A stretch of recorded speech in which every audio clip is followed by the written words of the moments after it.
वैसे guys I hope you are doing well. I am Veer, welcome to stellar army. तो कैसे हो मेरे दोस्तों? मैं आशा करता हूँ शानदार तरीके से आप लोग अपनी लाइफ को एंजॉय कर रहे हो, अपनी सेहत, फैमिली और पाई का ध्यान काफी अच्छे से रख रहे हो। देखिए, जिंदगी में ना अगर इंसान का कोई टारगेट ना हो ना, वो कभी भी अपने टाइम को ढंग से यूटिलाइज नहीं कर पाएगा। इसीलिए यहां पर बोला गया कि तकदीर बदल जाती है अगर जिंदगी का कोई मकसद हो, वरना जिंदगी तो कट ही जाती है तकदीर को इल्जाम देते देते। अगर जिंदगी में आप लोगों को कोई मकसद हो तो आप लोगों को अपने टाइम का पता रहेगा, कहां आप लोग टाइम को यूटिलाइज कर रहे हैं, किस तरीके से आप लोग किस टाइम पर कौन सा काम कर रहे हैं। पर लेकिन अगर कोई मकसद ही नहीं है तो सुबह को उठेंगे और शाम को बिस्तर पर जाएंगे, आप लोगों का दिन ऐसे जाएगा, उन्हें कहते हैं गधे के सर पे सींग चले गए जैसे। ये आप लोगों ने सुनी होगी एक कहावत। तो वो पैटर्न आप लोगों को देखने को मिलेगा। तो इसलिए हमेशा जिंदगी में कोई टारगेट रखिए। टारगेट हमेशा आप लोगों को एक सही डायरेक्शन देगा, आप लोगों की एनर्जी को एक सही डायरेक्शन देगा, और आप लोग टाइम को जब ढंग से यूटिलाइज करेंगे तो जिंदगी में सब चीजें आप लोग अच्छे से इंप्लीमेंट कर पाएंगे।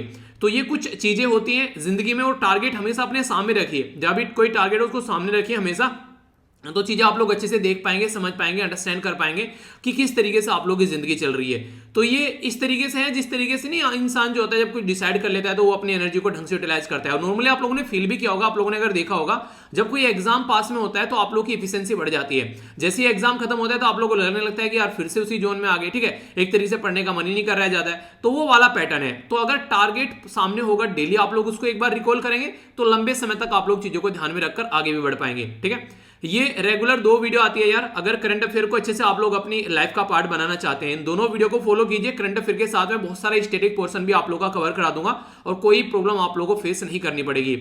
और इसकी पीडीएफ अगर चाहिए तो टेलीग्राम से जाकर डाउनलोड कर लेना। टेलीग्राम पर मैंने आज आप लोग कई सारी चीजें प्रोवाइड करा दी है, जैसे कि मंथली जो वीडियो आती है ना आप लोगों का, जनवरी से लेकर सितंबर तक का कंपाइलेशन यहाँ पर मैंने प्रोवाइड करा दिया है। एक बच्चे के द्वारा सेंड किया गया था यहाँ पर ये कंपाइलेशन पूरा। तो अच्छा, इसको आप लोग देख लीजिएगा। वैसे मैंने अलग अलग आप लोगों के लिए प्रोवाइड कराया था। और आप लोगों का सितंबर महीने का ये मेरे माइंड से निकल गया था, ये आप लोगों का बेसिकली नैनो मैगजीन और हिंदू का जो कंपाइलेशन है वो भी मैंने आप लोगों को प्रोवाइड करा दिया है। और बाकी ये तो रेगुलर आप लोगों की पीडीएफ है ये। तो ये सारी चीजें आप लोगों को देखिए यहाँ पर टेलीग्राम पर मिल जाती है। 1 लाख लगभग 42,000 के करीब मेंबर जुड़े हुए हैं और सारी चीजें फ्री ऑफ कॉस्ट है, कुछ पे नहीं करना है आप लोगों को। बस ये है कि इनको डाउनलोड करके अपनी पढ़ाई को एक सही डायरेक्शन दीजिएगा। ठीक है, और कुछ चीजें लगती है शेयर करने लायक कि किसी दूसरे का फायदा पहुंचा सकती है तो उसको शेयर कर देना। ठीक है, तो यहाँ पर सारी चीजें ऑलरेडी ऊपर भी पिन कर रखी है कि पॉलिटी की पीडीएफ के बारे में, कंपाइलेशन वीडियो पीडीएफ, ये सारी कौन कौन सी इंपॉर्टेंट गाइडेंस वीडियो ये भी आप लोग देख सकते हैं। ठीक है, ये रिक्वेस्ट है यार आप लोगों से। कई सारे बच्चे पूछते रहते हैं सर कैसे क्या करना है, तो अगर कोई आप लोगों से कुछ पूछता है ना इनके बारे में तो उनको बता दिया करो। ठीक है, किसी का फायदा हो जाएगा, आप लोगों को तो कोई नुकसान नहीं होने वाला इससे। ठीक है, ना ही आप लोग उसको कुछ पे करना है, कुछ पैसे देने हैं, कुछ ऐसा कुछ करना है। बस थोड़ा सा आप लोग एक तरीके से हेल्प कीजिए एक दूसरे की, इससे आप लोगों को भी फायदा देखने को मिलेगा एक तरीके से कि हाँ सेटिस्फेक्शन होगा किसी की हेल्प की है। तो काफी शानदार ये डिस्कशन रहेगा। टकटकी लगाकर आप लोगों को लेक्चर को देखना है। काफी कुछ मैं इस लेक्चर के अंदर डिस्कस करने वाला हूं। सबसे पहले एक ओवरव्यू ले लेते हैं लेक्चर का कि क्या क्या हम लोग यहां पर कवर करेंगे, क्योंकि ओवरव्यू लेने के बाद में फिर आप लोगों को लेक्चर को समझने में थोड़ा सा फायदा मिलेगा, क्योंकि एक अंडरस्टैंडिंग हो जाती है कि लेक्चर में क्या क्या कवर करने वाले हैं। तो ये तो कवर करूंगा ही करूंगा, बहुत सारी एक्स्ट्रा इन्फॉर्मेशन भी आप लोगों को देखने को मिलेगी। सबसे पहले बात की जा रही है वर्ल्ड साइट्स डे के बारे में। तो 14 अक्टूबर को सेलिब्रेट किया जाएगा। नॉर्मली ये सेकंड थर्सडे रहता है अक्टूबर मंथ का, तो इसकी थीम आप लोगों को बतानी है। नेक्स्ट बात की जा रही है वर्ल्ड स्टैंडर्ड डे के बारे में। तो 14 अक्टूबर को ये भी सेलिब्रेट किया था। इसकी थीम क्या है वो आप लोगों को बतानी है। यहां पर कंप्लीट कीजिए इस थीम को, बाकी तो मैं डिस्कस करूंगा ही आप लोगों से। अब की बार का जो नोबेल प्राइज दिया है इकोनॉमी के फील्ड में, वो 2 पर्सनैलिटी को दिया गया है। एक पर्सनैलिटी इनमें से जिनको मिला है लेबर इकोनॉमी के लिए। ठीक है, तो लेबर इकोनॉमिक्स क्या है, बेसिकली क्या चीजें और किसको मिला है, ये मैं आप लोगों से डिस्कस करूंगा। वैसे तो मैंने नोबेल प्राइज के लिए आप लोगों की वीडियो बना दी है, पर बीच बीच में कुछ न्यूज ऐसी रहेंगी कि रिवीजन आप लोगों को कराती रहेंगी। नोबेल प्राइज वाली वीडियो की पीडीएफ भी प्रोवाइड करा दूंगा, माइंड से निकल के वो भी आजकल मैं आप लोगों की प्रोवाइड करा दूंगा। ठीक है, तो सारी चीजें आप लोगों को मिल जाएंगी। आगे यहाँ पर एक पर्टिकुलर पर्सनैलिटी का नाम आप लोगों को बताना है, जो कि पाकिस्तान के फादर ऑफ कंट्री के जो एटम बॉम्ब फादर या फिर न्यूक्लियर हीरो भी उनको बोला जाता था। ये रिसेंटली अभी इनकी डेथ हो गई है। और वेस्टर्न वर्ल्ड इनको चोर भी बोलता था, क्योंकि चोरी से इन्होंने न्यूक्लियर ये टेक्नोलॉजी बेसिकली यहां से चुराई थी। देखिए पाकिस्तान की ना बड़ी खराब इमेज है यार कई जगह, क्योंकि देखिए हमारी कंट्री जो है उसकी एक इज्जत है, एक रेपुटेशन है। पर लेकिन पाकिस्तान की हर जगह आप लोगों को बेइज्जती देखने को मिलेगी, क्योंकि इंसान ने कभी कुछ करके खाया ही नहीं है। ठीक है, इधर से चोरी कर लिया, वहां पर बम ब्लास्ट करवा दिया, उधर टेररिज्म को सपोर्ट कर दिया। अपनी जो जनता है ना, नॉर्मल जनता, वहां पर भी ऐसी है जैसे हमारी जनता है, वो त्राहिमाम में रहती है मैक्सिमम टाइम। किसी को जॉब नहीं मिलती है, वहां पर काफी लार्ज स्केल पर इन्फ्लेशन देखने को मिलता है। लोग जो है सुरक्षित फील नहीं करते हैं। बहुत सारे लोग जो है पाकिस्तान से माइग्रेट होकर इधर उधर जाकर रहते हैं। तो कई सारी दिक्कतें देखने को मिलती है। तो ये एक तरीके से एडमिनिस्ट्रेशन का आप लोग फेलियर बोल सकते हैं, हैं, तो इस तरीके की चीजें यहाँ पर आप लोगों को देखने को मिलेगी। चलिए जो भी है बातें करेंगे यहाँ पर, आगे बात करते हैं। यहाँ पर अगर अपनी बात करें अपनी कंट्री में, जैसे पाकिस्तान में यहाँ पर न्यूक्लियर बॉम्ब के बारे में तो बात ही करूंगा, अपनी कंट्री का थोड़ा बैकग्राउंड देख लें, क्योंकि पाकिस्तान के बारे में क्वेश्चन पूछे या ना पूछे एक बार को अपनी कंट्री के बारे में जरूर क्वेश्चन पूछा जाएगा। तो हमारी कंट्री में जो ऑपरेशन किया गया था पोखरण के अंदर, पोखरण कहां पर, यह है राजस्थान के अंदर में, तो 1974 में ये एक्सपेरिमेंट किया गया था। तो कोड नेम क्या था इसका वो आप लोगों को बताना है। 2003 में इंडिया के द्वारा अडेप्ट की गई न्यूक्लियर डॉक्ट्राइन। तो हम लोगों ने यहां पर क्या इसका बेसिकली मोटो रखा कि ये होगी हमारी न्यूक्लियर डॉक्ट्राइन, क्या हम लोगों ने रखा, तो इसका वो आप लोगों को टर्म बतानी है और आंसर राइटिंग में भी आप लोग कई बार इसको यूज करते हैं, ठीक है। तो ये काफी इंपॉर्टेंट हो जाता है। एक पर्टिकुलर ये रिवर नदी न्यूज में है जिसका नाम है यहाँ पर लुखा, LUKHA। तो लुखा जो रिवर है यहाँ पर ये जैंतिया हिल में आप लोगों को देखने को मिलेगी। ये काफी ज्यादा न्यूज में रिसेंटली अभी बात करूंगा, किस लिए आप लोगों को ये बताना है कौन से राज्य में है। हिल का पता होगा तो आप लोगों को तभी आप लोग आंसर दे सकते हैं। वैसे चलिए इसको अटेम्प्ट कीजिए। मैंने आप लोगों से ये पॉइंट है डिस्कस भी किया था वैसे, पर फिर भी एक बार रिवीजन भी आप लोगों को हो जाएगा। क्वार्टरली इंप्लॉयमेंट सर्वे के बारे में बात की जा रही है, जिसको QES बोलते हैं। आप लोगों को ये बताना है कौन सी मिनिस्ट्री जो है वो इसको प्रस्तुत करती है। ये रिसेंटली अभी इसके द्वारा प्रस्तुत किया गया मिनिस्ट्री के द्वारा, और बताया गया हमारी कंट्री में कितने लोगों को जॉब मिल रही है और क्या क्या चीजें, उसके बारे में कई सारी इंफॉर्मेशन शेयर की गई यहाँ पर। तो वो भी बातें आप लोगों को देखने को मिलेगी। ये तो मैं बहुत बार आप लोगों का रिवाइज कर चुका हूं, पर लेकिन फिर भी यहाँ पर न्यूज है तो हम लोग डिस्कस कर लेंगे। 86 कॉन्स्टिट्यूशन अमेंडमेंट किया गया था 2002 में। इस कॉन्स्टिट्यूशन अमेंडमेंट के द्वारा राइट टू एजुकेशन जो है वो फंडामेंटल राइट बनाया गया पार्ट 3 के अंदर में।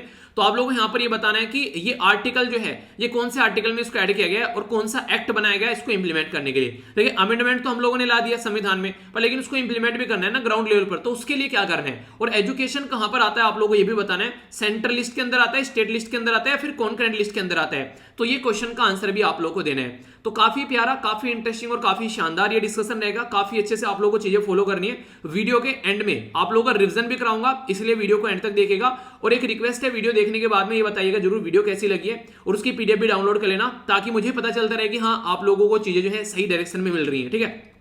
ओके तो सबसे पहले इंपॉर्टेंट डे के बारे में देख लेते हैं, एक नजर डालते हैं। यहाँ पर वर्ल्ड साइट डे के बारे में बात की जा रही है। आप लोगों ने नॉर्मली देखा होगा कि वो इंसान है जिसको दिखाई देता है, ठीक है, उसको उनकी अपनी आंखों की इतनी ज्यादा अहमियत नहीं रहती है, और एक इंसान है जिसको दिखाई नहीं देता है। कभी उससे पूछना आंखों की अहमियत क्या रहती है, तो आप लोग चीजों को अंडरस्टैंड कर पाएंगे। तो वर्ल्ड साइट डे जो है यहाँ पर ये सेलिब्रेट किया गया 14 अक्टूबर को, मतलब किया जाएगा आपकी बार, और ये Thursday of the October month में आप लोगों को देखने को मिलेगा, बेसिकली थर्सडे में, ठीक है, यानी कि सेकंड थर्सडे आप लोगों को यहाँ पर देखने को मिलता है। नॉर्मली ऐसा नहीं कि इसके लिए कोई डेट फिक्स है, अक्टूबर के महीने में जब भी थर्सडे आएगा तो तब यहां पर इसको सेलिब्रेट किया जाएगा, ठीक है। तो ये है बेसिक पर्पज। कई सारे ऐसे डे आप लोगों को देखने को मिलेंगे जिसका कोई फिक्स नहीं होता है कि इस डेट में सेलिब्रेट किया जाता है। बेसिकली उनका एक वो कर देते हैं कि अच्छा इस सेकंड थर्सडे, ठीक है, तो वैसे डेट फिक्स नहीं रहेगी, पर लेकिन थर्सडे जैसे बोलते हैं यहाँ पर, तो इस तरीके से याद रखिएगा। ये अवेयरनेस फैलाता है अटेंशन की विजन जो इंपायरमेंट या फिर ब्लाइंडनेस जो देखने को मिलती है उनके बारे में, ठीक है। तो इसलिए हमेशा अपनी आंखों को जो है सुरक्षित रखिए। मैं तो आप लोगों को ये बोलूंगा, अगर आप लोग लैपटॉप का या मोबाइल का ज्यादा यूज करते हैं तो कोशिश करो कि हर 1 घंटे बाद अपनी आंखों को जो है ठंडे पानी से धो, और जब भी ठंडे पानी से आप लोग आंखों को धो तो मुंह में पानी भर लो, जो कुल्ला करने के लिए मुंह में पानी भर लेते हैं, तो उसको भरो और फिर आंखों के जो पानी के जो छपके आंखों पे मारो, एक तरीके से पानी डालो, फिर आप लोगों को काफी ज्यादा रिलीफ देखने को मिलेगा। ये दिन में 2-3 बार कम से कम करो, अगर रेगुलर बहुत ज्यादा कंप्यूटर आप लोग यूज करते हैं, क्योंकि ये चीजें मुझे तब जानने को मिली जब मेरी आंखों पर चश्मा लगा। इससे पहले जो था बेसिकली सब चीजें नॉर्मल लगती थी, पर लेकिन कंप्यूटर काफी ज्यादा यूज कर ये सारी दिक्कतें देखने को मिलती है। तो इसलिए थीम भी बड़ी प्यारी रखी गई है, बोला गया लव योर आईज, यानी कि अपनी आंखों से प्यार करो। तो ये थीम भी इसीलिए ताकि हम लोग इन चीजों के बारे में अवेयरनेस रख सकें। तो एग्जाम के लिए इंपॉर्टेंट चीजें हो चाहे ना हो, पर लेकिन आप लोगों को लाइफ में कुछ चीजें इंप्लीमेंट करने को जरूर मिलेगी यहाँ से। हालांकि क्वेश्चन अगर बन जाए तो सही है, नहीं बने तो पता है कम से कम आप लोगों को कुछ छूटना नहीं चाहिए, ठीक है। आगे बात करते हैं यहाँ पर वर्ल्ड स्टैंडर्ड डे के बारे में। स्टैंडर्ड क्या होता है, मान लीजिए 1 किलो का बाट आप लोगों ने लिया और आप लोगों ने एप्पल लेने हैं उससे, ठीक है, पर लेकिन उस दुकान वाले के पास में 1 किलो का बाट नहीं है, उसने ईंट लिए बैठा है, ठीक है, उसको रख कर बोल रहा है कि 1 kg की है, 1 kg की ईंट है। तो आप लोग बोलोगे यार स्टैंडर्ड बाट तो रख लेते हैं, यहाँ पर ये 1 kg की क्या ईंट रखी है, ठीक है। तो इस तरीके से देखने को मिलेगा। तो स्टैंडर्डाइजेशन की बात की जाती है, तो उससे क्या रहता है, सही चीजें रहती हैं। आप लोगों को मैं बोलूंगा, अगर कभी भी कुछ सामान मार्केट से खरीदने जाते हैं और किसी ने ईंट बांट ऐसा कुछ ले बैठा है ना, उसको बोलो यार इससे थोड़ी ना होता है ऐसे, तो उसको बोलो। कई बार क्या रहता है, चीजें देखने को मिलती है, उसकी वजह से उल्टी सीधी हरकतें होती है, आप लोगों को नजर आती है।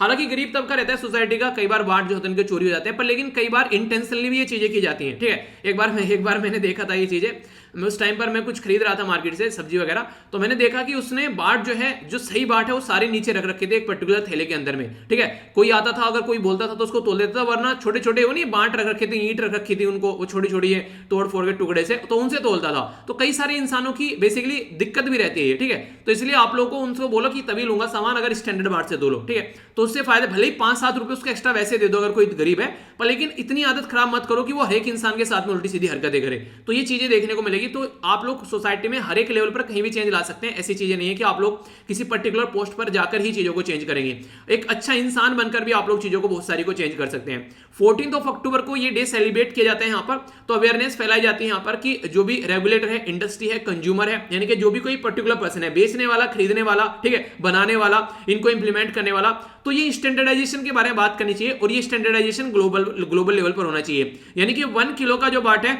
वो 1 किलो का बाट अगर हमारे देश में, वो 1 किलो का बाट पाकिस्तान में, वो 1 किलो का बाट यूएसए में, वो 1 किलो का बाट जापान में, सब जगह वो 1 केजी ही तोलना चाहिए। ऐसा नहीं कि हमारा 1 किलो का बाट जो कुछ और तोल रहा है और पाकिस्तान का कुछ और, यूएसए कुछ और, जापान का कुछ और। तो एक स्टैंडर्ड होना चाहिए ऑल ओवर वर्ल्ड में, क्योंकि आज के डेट में इंटरकनेक्टेड काफी ज्यादा चीजें हो गई हैं। एक दूसरी कंट्री के साथ में जब चीजें कनेक्ट हो जाती हैं तो काफी सारी चीजें जो है एक दूसरे से दूसरे देश में जाती हैं। तो ये जरूरी हो जाता है कि एक स्टैंडर्डाइजेशन होना चाहिए ऑल ओवर वर्ल्ड का। तो इसके चलते बेसिक चीजें देखने को मिलेगी, ठीक है। तो इसके बारे में आप लोग आइडिया रख सकते हैं। आगे बढ़ेंगे, इंपॉर्टेंट न्यूज है यहाँ पर, काफी डिटेल में थोड़ा इसको डिस्कस करूंगा मैं, ताकि आप लोगों के माइंड में कोई क्वेश्चन ना बने, कल को कोई क्वेश्चन पूछा जाए तो कंफ्यूजन भी ना रहे, ठीक है। तो उस तरीके से न्यूज को मैं आप लोगों को बताने वाला हूं। तो क्या क्या बातें की जा रही है पहले एक बार समझ लेते हैं यहाँ पर, तभी आप लोग चीजों को ढंग से अंडरस्टैंड यहाँ पर कर पाओगे, ठीक है। तो इसमें सबसे पहले जो यहाँ पर बात की जा रही है, पाकिस्तान के जो फादर ऑफ न्यूक्लियर साइंटिस्ट आप लोग इनको बोल सकते हैं, इनको father of the country atom bomb या फिर न्यूक्लियर हीरो भी इनको बोला जाता है, पाकिस्तान के अंदर बोला जाता था, ठीक है। नाम था अब्दुल कादिर खान। तो अब्दुल कादिर खान जो है वो हमारे बीच में नहीं रहे, रिसेंटली अभी इनकी डेथ हो गई है। तो उसके चलते ये आर्टिकल आया। यहाँ पर इनके द्वारा ही पाकिस्तान को न्यूक्लियर पावर बनाया गया है, वरना पाकिस्तान के पास में कभी भी न्यूक्लियर बॉम्ब नहीं आता। तो यहाँ पर इनके द्वारा बेसिकली चोरी चकारी करके यहाँ पर ये न्यूक्लियर बॉम्ब जो है वो पाकिस्तान तक पहुंचा है। नॉर्मल तरीके से यहाँ पर वो नहीं पहुंच पाता इनको। आप लोग बोलोगे चोरी कहां से कर लिया, ऐसे क्या न्यूक्लियर बॉम्ब ऐसे ही कहीं मतलब गिरे हुए फिर रहे हैं, ऐसे कहीं से इसने उठा लिया, ऐसा कुछ नहीं था। पहले आप लोग को थोड़ी सी मैं स्टोरी बताता हूँ बैकग्राउंड की, तभी आप लोग चीजों को समझ पाएंगे।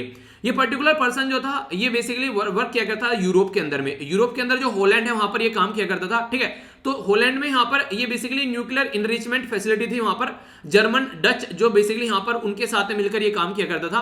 तो उस टाइम पर जो प्राइम मिनिस्टर थे, प्राइम मिनिस्टर जुल्फिकार अली भुट्टो, ठीक है, तो चाहते थे कि पाकिस्तान न्यूक्लियर जो पावर कंट्री बने।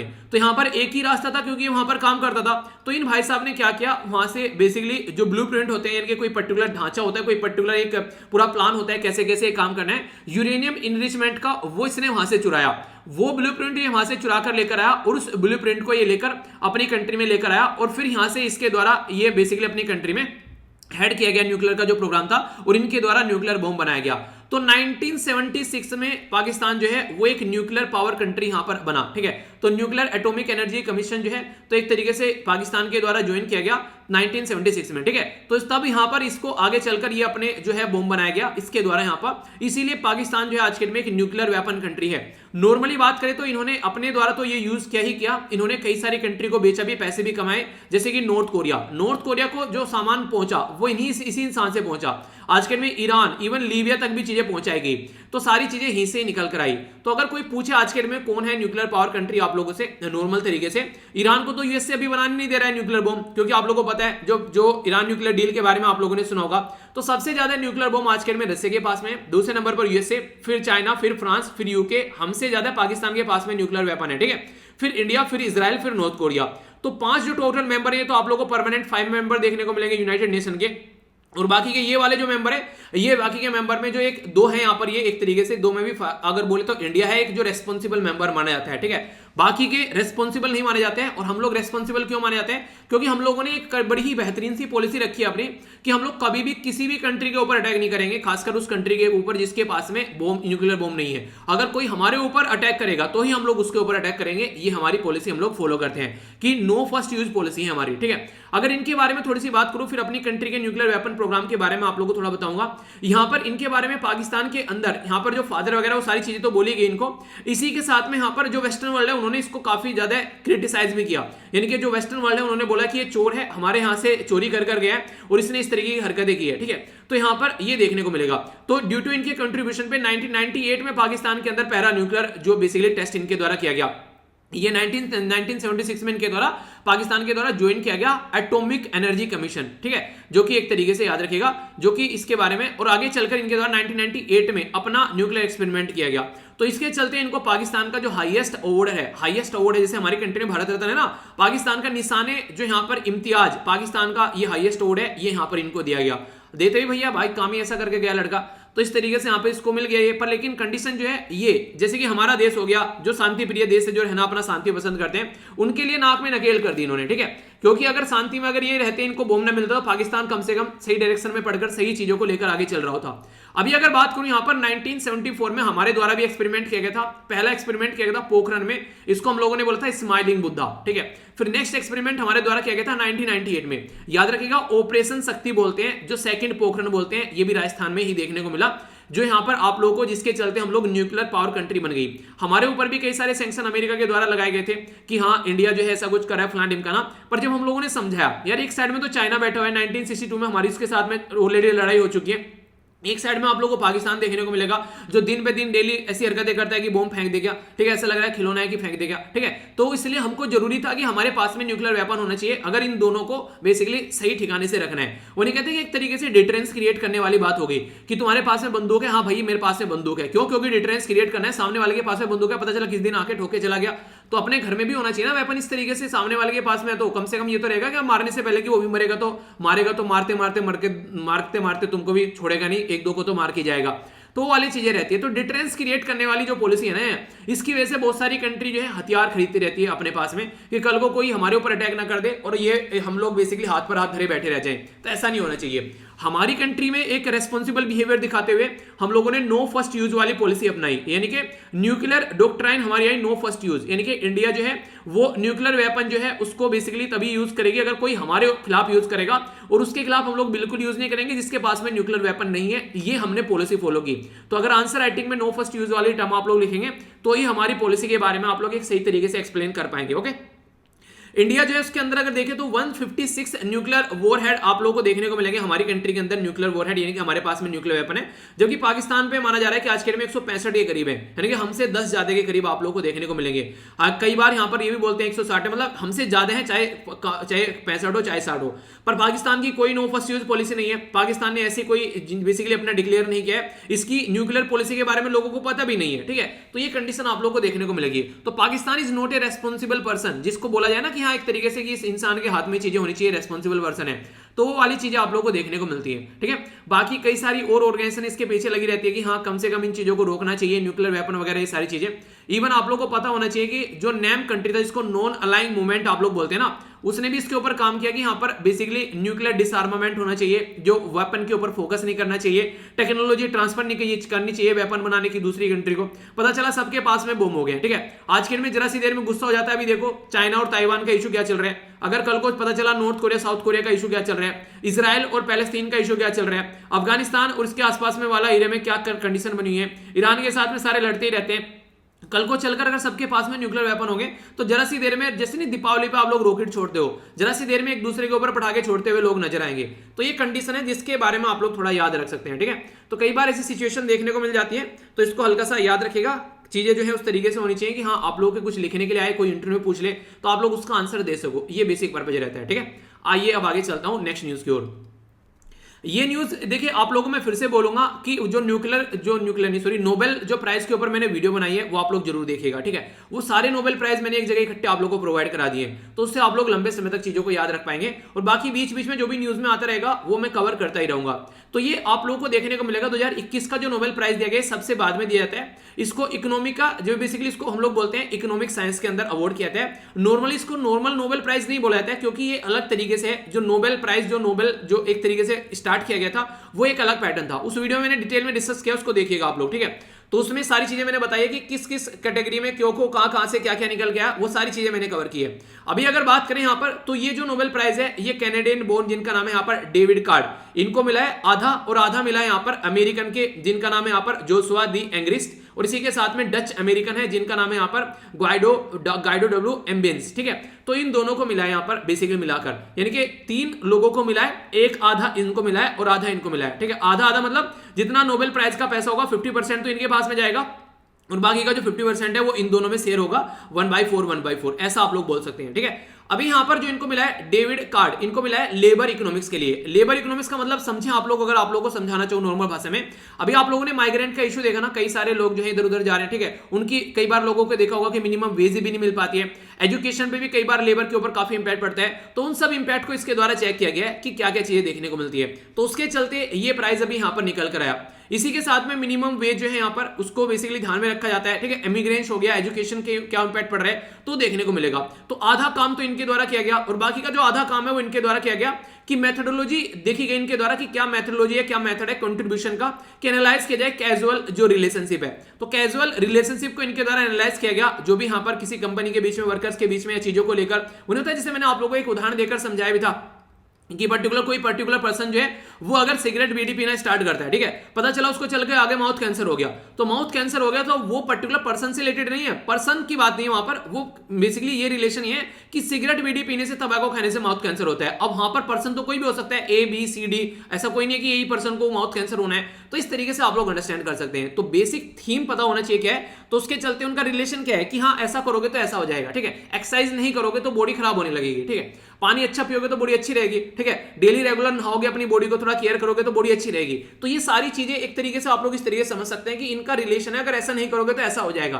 तो ये वाला फंडा आप लोग समझ सकते हैं। नोबेल प्राइज 2020 में जो इकोनॉमिक की साइंस के फील्ड में दिया गया, ये थे यहाँ पर पॉल आर, ये जिनका नाम था मेलग्रोम, ठीक है, और रॉबर्ट बी विल्सन। ठीक है, तो इनको जो दिया गया था, इनको दिया गया था कि किस तरीके से कल को ऑक्शन करना है ना, कल को जैसे कोई पर्टिकुलर सामान बेचना है, ठीक है, तो उसका किस तरीके से ऑक्शन का फॉर्मेट होना चाहिए। उन्हें कहते हैं बोले लगाना। ठीक है, तो कैसा वो फॉर्मेट होना चाहिए, जैसे कि कोयल का, हम लोग कोयले के लिए ऑप्शन किया था कि कौन कौन कोयले माइनिंग, कौन कौन कोयले की किस किस माइनिंग में कौन कौन काम करने वाला है, कहां कहां से कोयला निकाला जाएगा, तो एक तरीके से बोली लगाने वाली बात होगी। तो उसका मेथड क्या होना चाहिए, ये बातें इनके द्वारा बताई गई थी। ठीक है, बाकी जो नोबेल प्राइज है वो कब स्टार्ट किए गए थे आप लोगों को ये बताना है, जबकि जो इकोनॉमी के फील्ड में दिया गया ये 1968 में दिया गया, और यहां पर स्वीडिश सेंट्रल बैंक के द्वारा दिया था ये वाला जो नोबेल प्राइज है। ठीक है, ये इंपॉर्टेंट है। बाकी सारी चीजें जो बेसिक इंफॉर्मेशन है मैंने आप लोगों को प्रोवाइड करा रखी है, कोई कंफ्यूजन आप लोगों के माइंड में नहीं होगा, वो वीडियो आप लोग जरूर देखिएगा। टेलीग्राम पर भी इसका लिंक है, आप लोग यहां पर देख सकते हैं। ठीक है, तो सारी लिस्ट मैंने यहां पर कवर कर रखी है। ओके, आगे चलते हैं। नेक्स्ट जो इंपॉर्टेंट न्यूज यहां पर निकल कर आ रही है, ये है एक पर्टिकुलर रिवर से रिलेटेड। रिवर का नाम आप लोग याद रखिएगा, कई बार रिवर के नाम आप लोगों से पूछ ले जाते हैं, किस किस एरिया में है और क्या क्या चीजें, आप लोगों ने देखे होंगे पेपर भी, उसमें सारी चीजें देखने को मिलती है। तो यहां पर बात की जा रही है LUKH, तो यहां पर बेसिकली लुक या फिर लुक एक तरीके से रिवर आप लोग इसको बोल सकते हैं, जो भी आप लोग प्रोनाउंस करें। नॉर्मली आप लोग इसको लुखा ही बोलिएगा। ठीक है, लुखा रिवर। ठीक है, तो लुखा रिवर जो है यहाँ पर ये काफी ज्यादा एक तरीके से इसके अंदर काफी सारे कंटेमिनेशन मिला हुआ था, क्योंकि ये आसपास में कई सारी कोयले की खान थी, तो जिसमें से यहाँ पर पानी निकल कर आता था, ड्रेन होकर यहाँ पर इसके अंदर काफी सारी बुरी कंडीशन देखने को मिलती। तो लंबे समय से यहाँ पर काफी बुरी कंडीशन थी इस पर्टिकुलर रिवर की, तो उसी को अभी यहाँ पर प्योर किया गया है, उसी के ऊपर काम किया गया है। तो यहाँ पर इनके द्वारा इसको डिटॉक्सिंग एक तरीके से प्रोसीजर इसका किया गया, पायलट प्रोजेक्ट चलाया गया, ताकि इसके अंदर से जो भी कंपोनेंट मिले हुए हैं उनको निकाला जा सके। तो उसकी वजह से यहाँ पर ये न्यूज में है। तो मेघालय के अंदर ये रिवर है, और एक अच्छा काम किया गया कि यहाँ पर एक तरीके से रिवर के अंदर की गंदगी जो है वो निकाली गई, डिटॉक्सिक किया गया उसको रिवर को। तो इस तरीके से क्वेश्चन आप लोगों के लिए बन सकता है। तो सबसे पहले तो ये रिवर कहां पर है, ये रिवर है मेघालय के अंदर में। ठीक है, और आप लोगों को मेघालय अगर देखना हो, हमारी कंट्री में जब नॉर्थ ईस्ट में आप लोग जाएंगे तो यहां पर आप लोगों को देखने को मिलेगा आसाम। तो आसाम एक अकेला राज्य टच करता है मेघालय को, और नीचे इंटरनेशनल बाउंड्री टच करती है बांग्लादेश को, और कोई भी राज्य जो है वो मेघालय को टच नहीं करता है। तो मेघालय के बारे में अगर मैं आप लोगों से और बात करूं तो कई सारी हिल वगैरह आप लोगों को देखने को मिलेगी, जैसे जैंत्या, खासा, गायरो। ठीक है, तो आप लोगों ने सुना होगा। तो ये जो रिवर है यहाँ पर, ये जैंत्या हिल मेघालय से आप लोगों को देखने को मिलती है, और इसके अंदर कई सारी कोल माइनिंग आप लोग पाई जाती है यहाँ पर। और rat hole coal mining basically बोलते हैं कि एक तरीके चूहे का बिल नहीं होता जैसे, उस तरीके की होती है, उसके अंदर घुस घुस कर यहाँ पर चीजें निकालनी होती है। आप लोगों ने सुना भी होगा पिछले, अगर तुम रेगुलर एक तरीके से काट साथ में मेरे कनेक्ट हो, तो मैंने डिस्कस भी किया था यहाँ पर एडिटोरियल में, मैंने आप लोगों से डिस्कस किए थे उस टाइम पर, जब मेघालय के अंदर रेड होल माइनिंग के अंदर कई सारे लोग फंस गए थे वहां पर, उसमें काफी ज्यादा पानी निकल कर आया था, उसकी वजह से काफी कुछ बर्बादी हो गई थी वहां पर, वो वाली चीजें सारी। तो यहां पर जो इसको बात की जा रही है, ये याद रखिएगा, इसको बोलते हैं फाइटो रेमेडिएशन। ठीक है, ये एक तरीका मेथड होता है जिसमें पेड़ पौधों को यूज किया जाता है बेसिकली डिटॉक्सिक करने के लिए। जो एक तरीके से कोई पेड़ पौधे लगा दिए, कुछ पेड़ पौधे ऐसे होते हैं जो कि डिटॉक्सिफिकेशन का काम करते हैं। जैसे कि अगर सनफ्लावर का पेड़ अगर यहां पर आप लोग इसके आसपास में लगा देंगे, सूरजमुखी का, तो वो आर्सेनिक को सोखने का काम करता है। इसलिए कहा जाता है, जैसे आप लोग आज के में जो सब्जियां खाते हैं ना, अगर वो किसी ऐसे एरिया में उगाई गई हैं तो बहुत सारी चीजें आप लोगों की बॉडी के अंदर जाती हैं, क्योंकि पेड़ पौधे जो है जैसा उनको खाना मिलेगा वैसे ही उनकी एक तरीके से बिल्कुल ऐसे आप लोग अगर मान लीजिए आप लोग जैसा खाना खाते हैं आप लोग का शरीर वैसे ही बन जाता है। तो उसी पैटर्न में यहां पर बोला जाता है कि पेट जहां पर रहेगा, जैसा उसके अंदर पानी जाएगा, जैसा उसके अंदर वातावरण में जैसे में रहेगा वैसा ही देखने को मिलेगा। तो पेट जहरीले हो जाते हैं, ठीक है। तो यहां पर ये आर्सेनिक को कंज्यूम करने का काम करता है सनफ्लोवर का, जो सूरजमुखी का जो पेड़ होता है। तो उसको भी कई बार यहां पर बेसिकली जो यहां पर इसको बोलते हैं फाइटो रेमेडिएशन के लिए, या फिर बायो रेमेडिएशन आप लोग प्रोसीजर इसको बोल सकते हैं, जो कि यहां पर रिमूव करता है कोई भी ऐसा प्रोडक्ट, कोई भी ऐसा पदार्थ होता है सोयल में से, मिट्टी में से, या फिर अगर बात करें तो ग्राउंड वाटर में से। तो एग्जांपल के तौर पर मैंने बता दिया सूरजमुखी जो है वो आर्सेनिक को सोखने का काम करता है। तो यहां पर यही एक नेचुरल प्रोसीजर यहां पर यूज किया गया, इसके अंदर बेसिकली एल्गी यूज किया गया है, ठीक है, रिमूव करने के लिए जो भी टॉक्सिक कंटेंट थे पानी के अंदर से, ताकि यहां पर पानी को स्वच्छ बना सके। तो पायलट प्रोजेक्ट पर यहां पर जो डिस्ट्रिक्ट मिनरल फंड वहां से पैसा निकाला गया और उनके बेस पर काम किया गया। तो पीएच जो वैल्यू होती है उसका लेवल जो है वो एक्वेटिक लाइफ को काफी ज्यादा इंपैक्ट पड़ता है। ये काफी इंटरेस्टिंग क्वेश्चन आप लोगों से जनरल साइंस के अंदर बन जाएगा कि एक्वेटिक जो लाइफ होती है, अगर उसमें बात करें जैसे पानी के अंदर जो जीवन रहता है, पीएच वैल्यू की रेंज क्या होनी चाहिए वहां पर। तो इनके द्वारा बोला जा रहा है कि पीएच की जो रेंज है वहां पर वो होनी चाहिए 6.5 से लेके ये 8.5 तक का, ठीक है। नॉर्मली आप लोगों को देखने को मिलेगा अगर पीएच जो है वो 7 से नीचे है तो उसको क्या बोलते हैं, और 7 से ऊपर है तो क्या बोलते हैं, याद है ना। ये सारी चीजें केमिस्ट्री में पढ़ी होगी, तो सारी स्टार्टिंग में, ये तो सारी एनसीईआरटी के अंदर है। चलिए बताइए किस किस को पता है। एसिड और बेस कहां पर होता है, 7 से नीचे एसिड होता है फिर बेस होता है, 7 से ऊपर एसिड होता है फिर बेस होता है। देखता हूं कौन कौन बताता है, ठीक है। और पानी का पीएच क्या होता है ये भी आप लोग बताइएगा। ये सारे बेसिक क्वेश्चन है जो कि आप लोगों को पता होने चाहिए, कई बार क्वेश्चन बन जाते हैं, ठीक है। तो ये जो रिवर आप लोगों को यहां पर देखने को मिलेगी, ये रिवर ये यहां से होते हुए फिर आप लोगों को देखने को मिलेगी, ये बेसिकली कहां पर जाकर गिरती है, ये बांग्लादेश के फ्लड प्लेन में जाकर गिर जाती है, ठीक है। तो ये जो रिवर है इसके बारे में आप लोग ये कुछ बात याद रखिएगा। जयंतिया हिल में है, ये तो इंपॉर्टेंट क्वेश्चन बन जाते हैं। और अगर से कोई अलग से क्वेश्चन पूछा जाए आप लोगों से कि बेसिकली फाइटो रेमेडिएशन क्या प्रोसीजर होता है, किस तरीके से इसको यूज किया जाता है, तो ये भी कॉन्सेप्ट आप लोगों के माइंड में क्लियर होना चाहिए। क्वेश्चन कई बार बन जाते हैं आप लोगों के लिए, ठीक है। आगे बढ़ता हूं। नेक्स्ट जो इंपोर्टेंट न्यूज यहां पर निकल कर आ रही है ये है ये है बेसिकली क्यूईएस के बारे में। इसको बोलते हैं क्वार्टरली इंप्लॉयमेंट जो यहां पर सर्वे। तो क्वार्टरली मतलब अप्रैल से लेके जून तक का, अप्रैल मई जून, ठीक है। तो इसके लिए यहां पर निकाला गया फर्स्ट क्वार्टरली जो बेसिकली सर्वे है, क्योंकि आप लोगों को पता है हमारी कंट्री में जो फाइनेंशियल ईयर है वो तो 1 अप्रैल से स्टार्ट होता है। अप्रैल से लेके अप्रैल मई जून जुलाई अगस्त सितंबर अक्टूबर नवंबर दिसंबर जनवरी फरवरी मार्च, तो 3-3 महीने के ऐसे आप लोगों को क्वार्टर बेसिकली देखने को मिलते हैं। तो यहां पर ये किसके द्वारा प्रस्तुत किया गया, तो लेबर ब्यूरो के द्वारा प्रस्तुत किया गया। अगर जैसे कि आप लोग अगर एपीएफओ इन सब पेपर की तैयारी करते हैं तो वहां पर क्वेश्चन आप लोगों से बन जाएंगे। तो ministry of labour and employment के द्वारा रिलीज किया गया ये डेटा। तो ये सारे काम बेसिकली आप भी करोगे वहां पर जाकर, अगर पोस्ट पर आप लोग जाते हो। तो 29% इंक्रीज यहां पर देखने को मिला इंप्लॉयमेंट के अंदर में, ये बोला गया 9 सेक्टर के अंदर में, ठीक है। कोविड-19 के चलते जो चीजें रुक गई थी अब थोड़ी बढ़ती हुई नजर आई है। तो 6th इकोनॉमिक जो सेंसस है उसके बेस पर इनके द्वारा ये बातें बताई गई। डिक्लाइन हो गया फीमेल वर्कर का, ये बोला गया कि अब फीमेल वर्कर जो है वो काफी ज्यादा डिक्लाइन हो गई है। अगर यहां पर आज की डेट में हम लोग देखें प्रेजेंट टाइम पर 31% थी यहां पर 2013 में, आज के डेट में 29% यहां पर जो महिलाएं वो काम करती हुई आप लोगों को नजर आती है, इनके घट गई है संख्या। अगर बात करें यहां पर आउट ऑफ द 9 सेक्टर में 7 सेक्टर ऐसे हैं जहां पर इंप्लॉयमेंट में ग्रोथ हुई है, ठीक है। ओनली 2 सेक्टर ऐसे हैं जिसे ट्रेड हो गया और इसी के साथ में अकोमोडेशन और रेस्टोरेंट वगैरह हो गए, कोविड-19 के चलते ठप पड़े रहे, तो यहां पर कोई लोग नहीं गए, ठीक है। बाकी के सब में यहां पर बढ़ोतरी आप लोगों को देखने को मिली। आईटी और बीपीओ के अंदर तो बोला गया इतनी ज्यादा ग्रोथ हुई, ठीक है, 152%, हेल्थ के अंदर 77%, एजुकेशन के अंदर 39%, ठीक है। इसी के साथ में यहां पर मैन्युफैक्चरिंग के अंदर 22%, ट्रांसपोर्ट के अंदर 68%, कंस्ट्रक्शन के अंदर 42%, फाइनेंशियल सर्विस बैंकिंग वगैरह ये सब इनके अंदर 48%, और ट्रेड और रेस्टोरेंट और ये वाला इनमें यहां पर 25 और इसी के साथ में -13। तो यहां पर कमी आप लोगों को देखने को मिलेगी। तो इसी के बारे में यहां पर बेसिकली बातें बताई जा रही है, ठीक है। तो आईटीबीपी के अंदर 152% सबसे ज्यादा हाईएस्ट ग्रोथ यहां पर देखने को मिला। घर से इंसान काम कर पा रहा है बैठकर आसानी से, ठीक है। इसी के साथ में अगर बात करें 1998 से लेकर 2021 तक का यहां पर एब्सोल्यूट इंक्रीज जो है, अगर इंप्लॉयमेंट की फिगर में बात करें, ये इस सर्वे के द्वारा यहां पर ये पता लगाया गया है। सिंस 1994 में अगर बात 1998 में अगर बात करें, फोर्थ जो यहां पर जो बेसिकली यहां पर बात करें जो इकोनॉमिक सेंसस है उसके बेस पर बात करें तो इंप्लॉयमेंट में 38% की ग्रोथ यहां पर देखने को मिली 2005 से लेके 2013 तक के बीच में। तो ये डेटा है बेसिकली डायरेक्ट, अगर क्वेश्चन बन जाए तो बस इतना कम से कम आप लोग याद रखिएगा कि किसके द्वारा प्रस्तुत किया जाता है ये पर्टिकुलर डेटा और कहां पर बहुत ज्यादा इंक्रीमेंट देखने को मिला। तो ये वाला पोर्शन आप लोग हल्का सा याद रखिएगा, ठीक है। कई बार इस तरीके क्वेश्चन बन जाते हैं, तो ये इंपॉर्टेंट आप लोग एक स्लाइड बोल सकते हैं जिसमें से एक मोटा मोटा आइडिया आप लोगों को होना चाहिए, ठीक है। तो कोई भी कंफ्यूजन हो तो बताया कीजिए, देखिए यार कंफ्यूजन लेकर नहीं जाना है, ठीक है।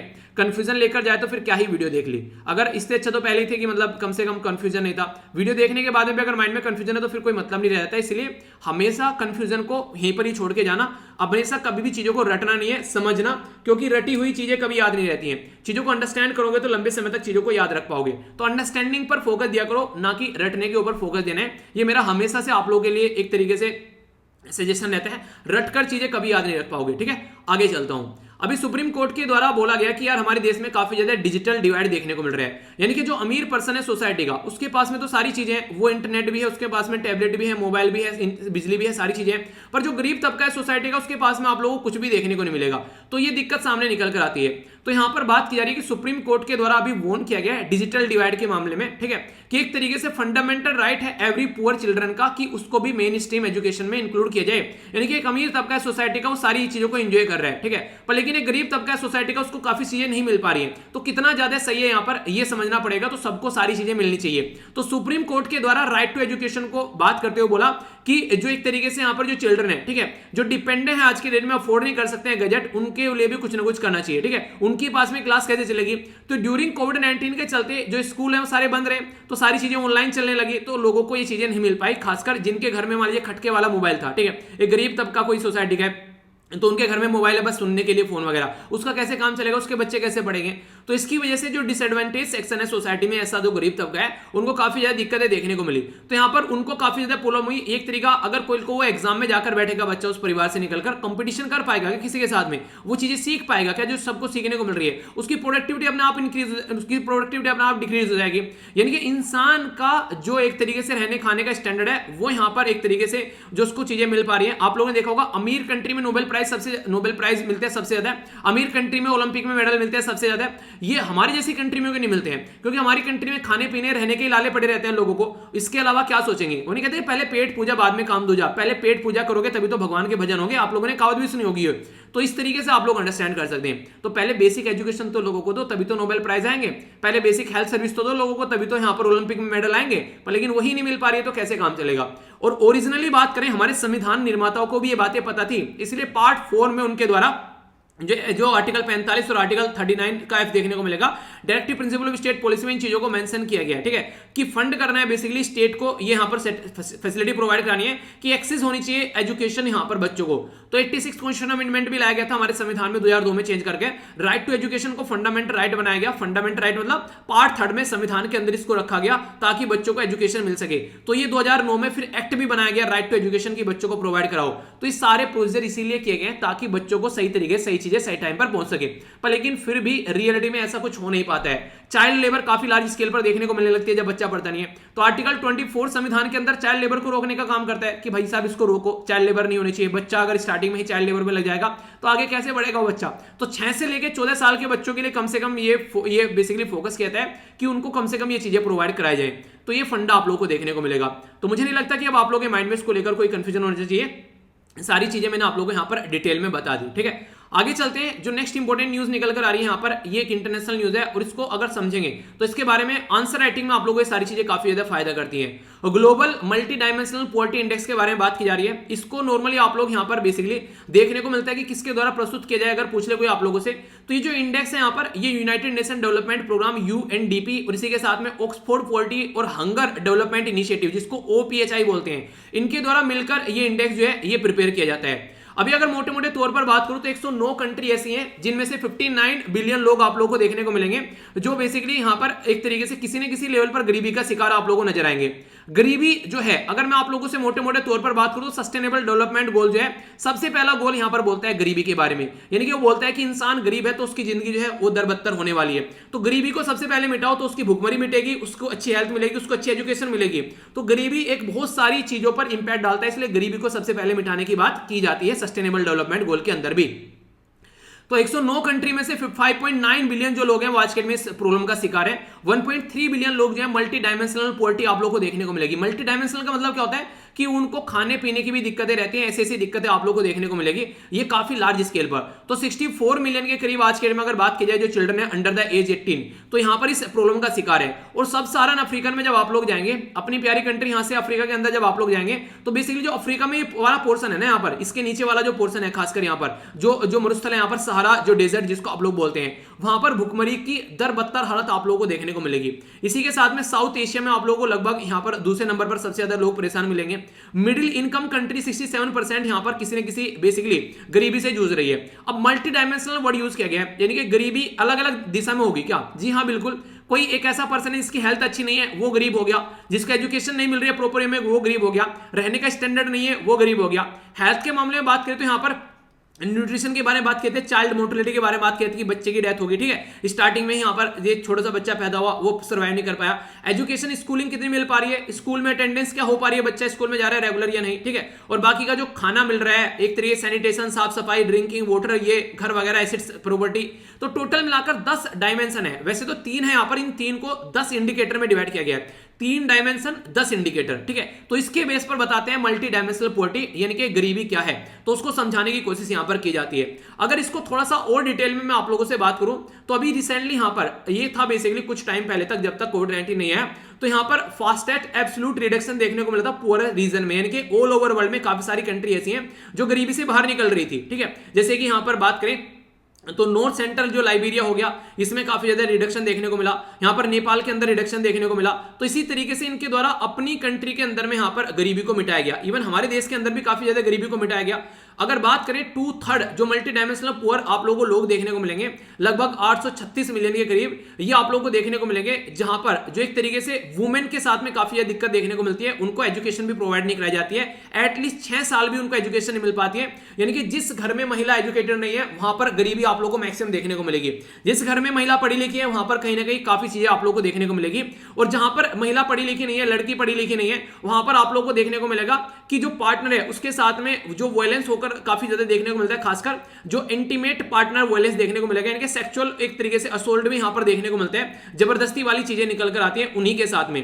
देखिए बहुत सारे केसेस ऐसे हैं सोसाइटी में ना, हम लोग बोलते हैं रेप हो रहे हैं वो हो रहे हैं, ये वो केसेस है जिनके सामने जो हमारे सामने निकल कर आते हैं, जिनके एफआईआर होती है, जिनके बारे में हम लोग जान पाते हैं। दुनिया भर के केस ऐसे होते हैं डेली जिनके बारे में कोई बात ही नहीं करता है, वो वहीं दब जाते हैं। कोई गरीब तबका है सोसाइटी का, उनको डरा दिया जाता है, कोई उनके केस दर्ज नहीं करता है। तो कहने के लिए एक डेमोक्रेटिक एक शानदार दुनिया में आप लोग रह रहे हैं, आप लोग इसलिए शानदार इसको देख पा रहे हैं क्योंकि आप लोगों तक वो चीजें पहुंच नहीं पाती हैं। रियलिटी में इतने सारे रेप डेली होते हैं जिनके बारे में हम लोग को पता भी नहीं चल पाता है, इतनी सारी जबरदस्ती देखने को मिलती है। तो ये खासकर उस इंसान के साथ में होती है जिसको अपने हक के बारे में नहीं पता, ठीक है, जो पढ़ा लिखा इंसान नहीं है, और जो पढ़ा लिखा इंसान होगा वो कुछ ना कुछ जिंदगी में जरूर कर लेगा, ठीक है। तो वो हमेशा कभी भी इन चीजों के चक्कर में, इन चीजों के प्रेशर में नहीं रहेगा। तो इसलिए जरूरी है कि गर्ल्स को एजुकेशन देना, कल को कोई दिक्कतें देखने को मिले, खासकर गर्ल्स को एजुकेशन देना काफी इंपॉर्टेंट यहां पर बन जाता है। 1 बिलियन जो है, देखिए कल को चलकर अगर कोई लड़की जो है वो आईएएस ऑफिसर बन गई, ठीक है, किसी की औकात है उसकी तरफ को आंख उठाकर भी देख लेगा, ठीक है। तो सोचिए आप लोग उस तरीके से एक पढ़कर एक सही पोस्ट पर चलेगी, किसी की हिम्मत है उसको कुछ बोल देगा यहां पर कोई इंसान। तो इसलिए जरूरी है कि लड़कियों को पढ़ाया जाए, इसी की चीज में आप लोग काफी सारी चीजें जो है वो चेंज होती नजर आएंगी, ठीक है। तो इसी के चलते यहाँ पर खासकर लड़कियों को भी माइंडसेट अपना चेंज करना चाहिए। आज के दिन बहुत सारी लड़कियां ऐसी हैं जिनको उस माहौल में डाल दिया जाए तो उसी में रहना पसंद करती हैं, ठीक है। जैसे मैंने बोला था ना, मैंने एक बार एक इंसिडेंट मेरे साथ में हुआ था, तो वो खुद औरत ये बोल रही है कि आप बीच में क्यों बोल रहे हो, वो उसका हस्बैंड उसको मार रहा है, उल्टी सीधी बात है उसको बोल रहा है, तो खुद उसको एक्सेप्ट कर रही है, वो चीजें सही है, ठीक है। तो इस तरीके से भी चीजें देखने को मिलती है। हो चलो वो अपनी जगह सही है, क्योंकि मैं उनके साथ में 24 घंटे तो रहने वाला हूं नहीं, वो फिर जाकर उल्टी सीधी हरकतें करेगा, तो वो शांति बनाना चाह रही थी घर में, ये भी आप लोग बोल सकते हैं। तो कंडीशन कहने का मतलब ये है कि एक तरीके से कि कहीं ना कहीं लड़कियां भी काफी हद तक एक्सेप्ट करती हैं इन चीजों को। अगर बात करें चाइल्ड मोर्टेलिटी के बारे में, अगर बात करें जो अबॉर्शन कराया जाता है, खासकर जो लड़कियां होती है पेट में, भ्रूण हत्या जो की जाती है लड़कियों की, मैक्सिमम आप लोग को औरत देखने को मिलेगी, उनको भी लड़का चाहिए, ठीक है, लड़का ही चाहिए सबको। तो लड़के वाली जो कंडीशन है ये काफी ज्यादा खतरनाक है हमारी सोसाइटी में। तो ये दिक्कतें देखने को मिलती है कि लड़के को सर पे रख के नाच लेते हैं और वही लड़का फिर टाइम पर काम नहीं आता है। मैक्सिमम टाइम आप लोगों को देखने को मिलेगा एक बार को लड़की जो है वो माँ बाप के लिए अपने मैके में रहते हुए, मतलब अपनी ससुराल में रहते हुए माँ बाप के बारे में सोचती है, पर लड़का घर में रहते हुए माँ बाप के साथ में माँ बाप के बारे में नहीं सोचता है। ऐसी खतरनाक सिचुएशन आज के डेट में देखने को मिलेगी, ठीक है। तो ये सिचुएशन है। तो हालांकि सब एक जैसे नहीं होते हैं, सब एक अपने ऊपर मत लेना, क्योंकि कई सारे बच्चे फिर कमेंट करने लगते हैं सर कि ऐसा कैसे बोल दिया, हम तो ऐसा नहीं करते हैं। देखिए ये सबके बारे में नहीं बोल रहा हूं, पर लार्ज सेक्शन सोसाइटी में आप लोग अपने आसपास देखने को मिल जाएगा। आप लोग इसको झुटलाओगे नहीं कि हाँ मैंने गलत बात बोली है, ये अपने आसपास भी नजर उठाकर देखोगे तो, ठीक है। तो ये बात की जा रही है, बाकी चलिए जो भी है। तो यहां पर अगर बात की जाए तो 1 बिलियन के करीब एक्सपोज होते हैं सॉलिड कुकिंग फ्यूल, जहां पर देखने को मिलता है ना गोबर वगैरह, गोबर के उपले वगैरह से खाना बनाया जाता है, उसकी वजह से काफी ज्यादा दिक्कत देखने को मिलती है। हेल्थ प्रॉब्लम होती है, बच्चे को भी जच्चा बच्चा माँ बच्चा, मतलब माँ और बच्चा दोनों को देखने को मिलती है, ठीक है।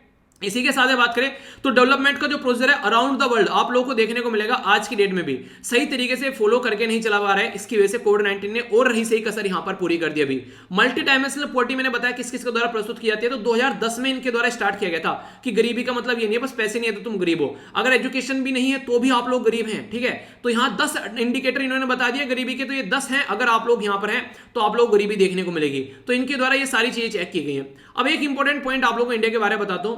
हमारी कंट्री में बात करें तो 5 आउट ऑफ 6 जो मल्टी डायमेंशनल पुअर लोग देखने को मिलेंगे वो मैक्सिमम ट्राइबल कम्युनिटी देखने को मिलेगी, या फिर दूसरा तबका सोसाइटी का जैसे 9.4% जो शेड्यूल ट्राइबल है, ठीक है, वो देखने को मिलेंगे मल्टी डायमेंशनल पॉवर्टी में। 33% schedule caste, 27% other backward classes, ये आप लोगों को देखने को मिलेगी। और अगर बात करें इंडिया के अंदर 12% पॉपुलेशन ऐसी है जहां पर फीमेल हेडेड हाउस होल्ड, यानी कि घर में फीमेल जो है उसकी एक तरीके से होनी कि महिला एक तरीके से वहां पर घर का एक मुखिया है, वो वाली चीजें यहां पर बोली गई है, ठीक है। तो इसके बारे में आप लोग आइडिया रखिएगा। ओके, तो ये था आज का डिस्कशन। आई होप कि आप लोगों ने इसको अच्छे से एंजॉय किया होगा। एक बार देख लेते हैं क्या क्या हम लोगों ने डिस्कस किया, फिर इसके बाद में आप लोग देखिएगा यहाँ पर जो क्विज है उसको अटेम्प्ट कीजिएगा, ठीक है। 2 इंपॉर्टेंट डे मैंने डिस्कस किए जिनके बारे में आइडिया आप लोग रखिएगा। इसी के साथ में न्यूक्लियर प्रोग्राम अपना और पाकिस्तान और कौन कौन सी कंट्री न्यूक्लियर पावर है वो हम लोगों ने समझा। नेक्स्ट हम लोगों ने यहाँ पर नोबेल प्राइज इकोनॉमी के अंदर समझा क्या क्या चीजें और जाना। एक रिवर और बायो रेमेडियल जो प्रोसीजर यहाँ पर, इसी के साथ में फाइटो रेमेडिएशन क्या है वो समझा, कंफ्यूजन नहीं होना चाहिए। एक पर्टिकुलर लेबर सर्वे से रिलेटेड हम लोगों ने बातें की जो कि इंपॉर्टेंट था, क्वेश्चन बन जाता है कई बार, याद रखिएगा। इसी के साथ में एजुकेशन के बारे में बात की और क्या यहां पर अमेंडमेंट है और वो सारा जो कॉन्स्टिट्यूशन एंगल है वो भी माइंड में क्लैरिटी आप लोगों को रखनी है, ठीक है। नेक्स्ट हम लोगों ने क्या किया, यहां पर मल्टी डायमेंशनल पॉवर्टी के बारे में हम लोगों ने बात की, तो काफी कुछ इसके बारे में डिटेल में मैंने डिस्कस किया। पूरा टॉपिक आप लोगों का यहां पर हो गया, कोई भी डाउट अब आप लोगों के माइंड में नहीं होना चाहिए। यहां पर क्वेश्चन क्या है, वर्ल्ड साइट डे की थीम बतानी है और वर्ल्ड स्टैंडर्ड डे की थीम आप लोग को बतानी है। लेबर इकोनॉमिक्स किसके द्वारा यहां पर प्रस्तुत किया गया, नोबेल प्राइज जिनको मिला, ये आप लोग को बताना है। पाकिस्तान के फादर कौन है न्यूक्लियर बॉम्ब के, इनका नाम आप लोगों को बताना है। हमारी कंट्री में नाम क्या था बेसिकली ये बताना है आप लोगों को, ठीक है। जो ये प्रोग्राम चलाया गया इसका नाम आप लोगों को बताना था न्यूक्लियर बॉम्ब से रिलेटेड। हमारी पॉलिसी क्या है वो भी आप लोगों को बतानी है। ये लुखा रिवर कहां पर आप लोगों को देखने को मिलती है, राज्य का नाम आप लोगों को बताना है। QES किसके द्वारा प्रस्तुत किए जाते हैं ये आप लोगों को बताना है। इसी के साथ में कौन सा आर्टिकल है यहाँ पर बताइए यहाँ पर, और कब ये एक्ट आया जिसमें बच्चों को फंडामेंटल राइट एजुकेशन देने की बात की गई, ठीक है। थोड़ा सा रिवीजन कर लेते हैं। International day for disaster risk reduction के बारे में बात की थी, तो 13 अक्टूबर को ये देखने को मिलता है, तो इसकी थीम आप लोगों को बतानी है। देखो अपना देश किसके अंडर बेसिकली यहां पर ये प्रोग्राम स्टार्ट किया गया था, 6th एडिशन इंडिया और यूके की जो मिलिट्री एक्सरसाइज का नाम आप लोगों को बताना है और कहां पर ये हुई ये बताइए। HAC जिसके द्वारा इंडिया को भी ज्वाइन किया गया, इसकी फुल फॉर्म आप लोगों को बतानी है। 30x30 टारगेट क्या है और किसके द्वारा ये स्टार्ट किया गया था, पूछा था मैंने आप लोगों से, पढ़ाया भी था। 1 चाइना पॉलिसी जो है इंडिया ने कब एक्सेप्ट करी ये बताइए। कॉन्स्टिट्यूशन अमेंडमेंट कौन सा है, 10% रिजर्वेशन दिया गया आर्टिकल 15 आर्टिकल 16 के तहत, ये बताइए। देखिए जो चीजें डिस्कस कर रहा हूं ना, अगर कल आप लोगों ने इनको रिवाइज नहीं किया ढंग से तो जाकर इनको देख लेना, अगर कहीं पर भी कंफ्यूजन होता है किसी भी क्वेश्चन में, ठीक है, तो काम माइंड में क्लैरिटी होनी चाहिए। गवर्नमेंट के द्वारा यहां पर अप्रूव किया गया हाईएस्ट जो प्राइस है यहां पर बेसिकली बिडिंग का, तो कौन सी कंपनी है जिसने एयर एशिया को खरीदा, वो एयर इंडिया को खरीदा, ये आप लोगों को बताना है। टाटा है लेकिन उसकी भी एक सब्सिडियरी है, उसका नाम आप लोगों को पता होना चाहिए, ठीक है। तो समझ लेते हैं थीम थी यहां पर international cooperation for developing countries. तो यहां पर डिजास्टर को कैसे खत्म करना है, एक तरीके से महामारी अगर कोई आती है उसको कैसे टैकल करना है, ठीक है। मिनिस्ट्री ऑफ टूरिज्म का है देखो अपना देश, इंडिया और यूके की मिलिट्री एक्सरसाइज है अजय वॉरियर। बाकी और एक्सरसाइज के बारे में मैंने आप लोगों से डिस्कस किया था जो नेवी के फील्ड में थी, ठीक है, वो आप लोग बताइए, ठीक है। एयरफोर्स वाली भी मैंने आप लोगों से डिस्कस की थी, तो ये आप लोग बताइए कौन कौन सी एक्सरसाइज थी और याद रहनी चाहिए। अगर बात करें हाई एम्बिशन कोalition, ये हमारी कंट्री के द्वारा भी ज्वाइन किया गया। और ब्रिक कंट्री में जो 5 देश हैं यानी कि Brazil, Russia, India, China, south Africa, हमारी कंट्री पहला देश बन गया इसको ज्वाइन करने वाली। अगर बात करें इस ऑर्गेनाइजेशन का जो टारगेट है यहाँ पर, ये 30x30 है। 30x30 मतलब 30% वर्ल्ड की लैंड जो है उसको रिकवर करना है और ओशन को रिकवर करना है 30%, ये इसका बेसिक पर्पज है। 1949 में अगर बात करें इंडिया के द्वारा एक्सेप्ट किया गया 1 चाइना पॉलिसी, इंपॉर्टेंट है याद रखिएगा। 10% रिजर्वेशन दिया गया 103 कॉन्स्टिट्यूशन अमेंडमेंट के थ्रू 2019 से, ये याद रखिएगा, आर्टिकल 15 और आर्टिकल 16 के तहत। बात की जा रही है यहां पर टेलिस प्राइवेट जो लिमिटेड है इसके द्वारा 100% एक्वायर किया गया एयर इंडिया को, ठीक है। तो ये क्वेश्चन थे जो कि आप लोगों से पूछे जा सकते हैं, तो डिस्कस किए थे मैंने डिटेल में। लेक्चर कैसा लगा यार फीडबैक जरूर दिया करो। बाकी अगर लगता है लेक्चर आप लोगों को फायदा पहुंचा रहा है तो इसको शेयर भी आप लोग कर सकते हैं। पीडीएफ यहां से जाकर डाउनलोड कर लेना, सारी चीजें फ्री ऑफ कॉस्ट मिल जाएगी। और अगर आप लोग यहां पर भी हैं तो मेरे साथ में कनेक्ट रह सकते हैं। तो नेक्स्ट लेक्चर में मिलता हूं, आसपास सफाई रखिए, पानी और पेड़ पौधों को सेव कीजिए। तो बड़ों को नमस्ते, छोटों को प्यार, छोटी सी लाइफ एंजॉय करो यार। मिलता हूं नेक्स्ट लेक्चर में, तब तक के लिए जय हिंद।